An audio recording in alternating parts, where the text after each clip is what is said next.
Today I'm going to show you how you can remove the notification software from Samsung Galaxy A05S.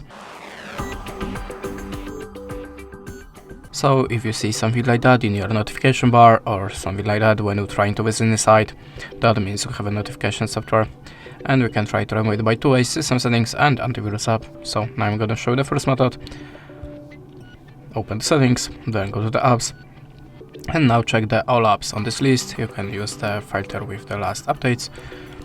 And if you see something strange, the app that you have not installed by yourself, the app that you not recognize the name, just tap on it and select uninstall. After that, click on OK. And now go back to the app list. Now look for your web browser. So in my case it's Google Chrome. Now you have to open the storage and tap on the manage storage. Choose the clear all data and tap on OK. After that, your web browser shall be free from notification software. But if that way doesn't work for you, you can also try to download antivirus app. So in my case it's Avast.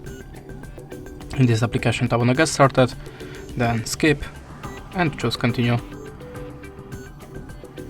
After that, close the ad, tap on the continue with ads and close the ad again. Now tap on the green circle, and after the scanning process, all of the unwanted softwares that you have installed on your device should be removed. That's it. Thanks for the watching, leave us a like or a comment, and goodbye.